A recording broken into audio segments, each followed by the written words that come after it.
Hello from the Big South Network studio. I'm Mark Bryant with another installment of our preview series for Baseball 2025 in the Big South. Very happy to have with me here the head coach of the Winthrop Eagles, Mike McGuire. Coach, thanks for being here. Pleasure to be here, Mark. Well, it's your first year as head coach of the Eagles, but it's your third stint with the Eagles. You were there 97 to 02, 06 to 11.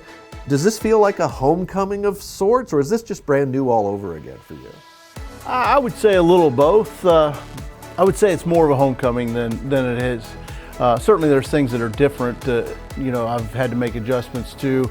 I think the biggest thing that's different is, I'm dealing with I've got a roster that I haven't coached before, other than a couple guys. So that's the biggest thing that's different. It's been a homecoming of sorts. I coached or recruited every guy that played in the program for 15 years. So, and a lot of them recruited me pretty hard this summer. They kind of turned the tables on me.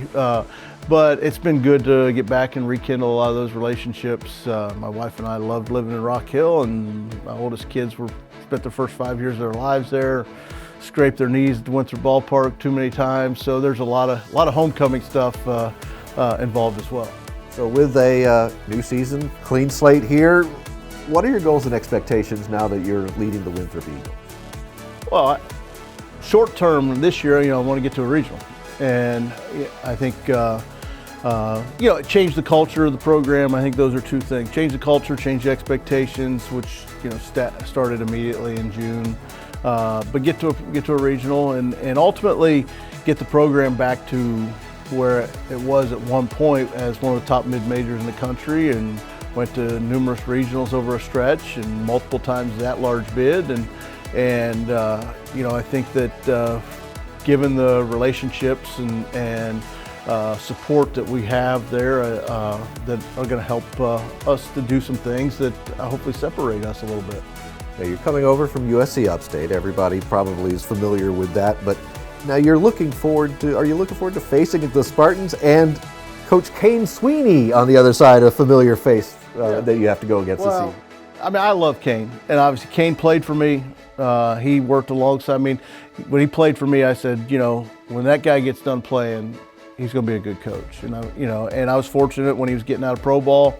I had an opening. I hired him. And in fact, I was his only boss until now. So, and Kane and I are close. So, we both said it when this process was happening over the summer. Would it be easier if one of us was in a different conference? Absolutely, but that's not the reality of the situation. So we're both competitors. We're both going to tee it up every year. I think we both expect that we're going to have two of the top teams in the conference for years to come. So there'll be a lot of competition. We're not going to put too much into one series. I think we got to play them. I expect to play them again in May and for years to come. And at the end of the day, Kane and his family are part of my family. I think they view my family the same way.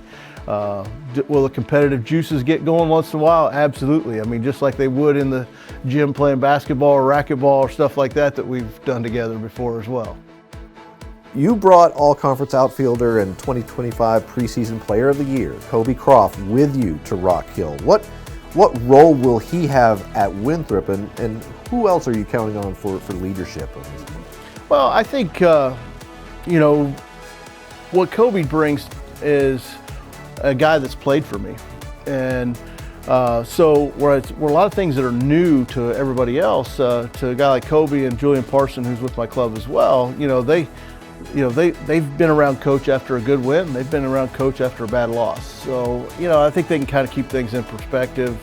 I think they can also be an example, like when coach gets upset with a guy, it's not personal. It doesn't, Kobe's played for me for 3 years. I've gotten on him before, it's not personal. He understands that. I'm a competitor, I want to win. I think they provide a good example. When I had the opportunity to bring Kobe in, I really liked where our club was from a culture standpoint, from a development standpoint over the course of the fall, but I thought it gave us a guy that had great work habits, was a great teammate, obviously a proven productive player, but I thought he brought so much more than just his bat, and I think that was what was a big draw for me. Nate Cronus and Alan Ben Hart are both seniors that I think have been good examples. Connor Harris on the pitching staff's a 6-year guy that has been around the block a little bit. So I think those guys have set great examples. But I really think over the course of the fall, we did a lot of weeding out, as you try to do when you're building a program. And I really like the group of guys we have. We were intentional in the portal last summer. We've got a lot of seniors that are in their last hurrah, but are very experienced, have pitched a lot, played a lot at this level, and are very focused on what's about to happen. I think to a man, my locker room is very excited about what's about to start, because I think they all feel like we're a very talented club that, we're maybe lying in the weeds right now, but I don't see there's any reason we can't compete for a Big South championship. Let's turn the focus to the mound for a second. What are you approaching a 3-man rotation, or do you know where the bulk of your innings are coming from? I've coached for a long time, and I've never had the same rotation all year. It's never happened. I think some guys that I expect to be major inning guys. I think at least in the rotation, the options the first few weeks. I think it starts with Owen Sarna. He had a good freshman year last year, but he's at another level. Really worked hard, expecting a big year out of him. But I think some other kids. Connor Harris is a senior that, when we played him last year, he was coming off Tommy John.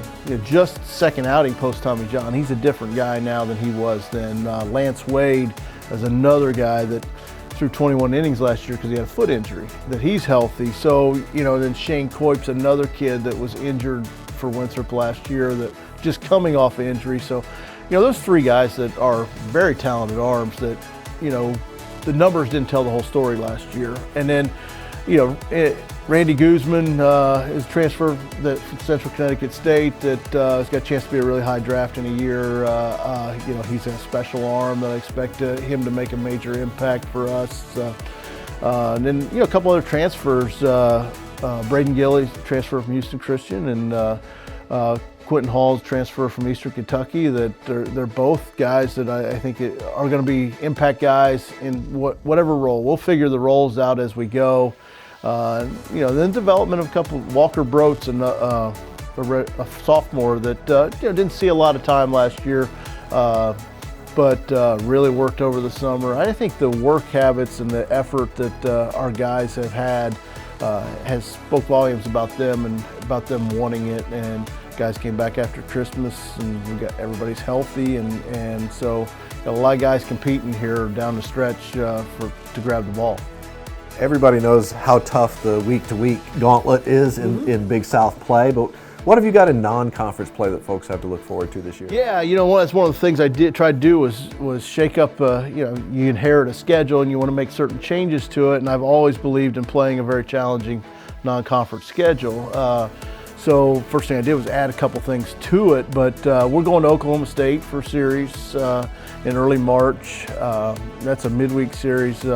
We've got South Carolina home and home. We've got Clemson at Clemson. We've got a home series with Notre Dame, and then we've got a series. We're playing a tournament at Fluor Field in Greenville with UAB, Michigan State, and Cornell. And so I think you look at it. Our first when you ask about our rotation, our first 4 weeks of midweek are home with South Carolina, at Clemson, at Oklahoma State for 2, and then at home with Notre Dame for 2. So, we're not ducking anybody on Tuesdays, that's for sure. And then obviously the weekend tournament at Fluor Field. So, it's a challenging schedule. I think it's one that should prepare us. We're going to, by the time we roll into conference play, we will have played some really good people, and we'll know a lot more about our club when we get to the end of March as well. Well, Coach, we wish you and all the Eagles the best of luck with that. We look forward to seeing it on the field, and we thank you for watching another installment of our preview series for Baseball 2025.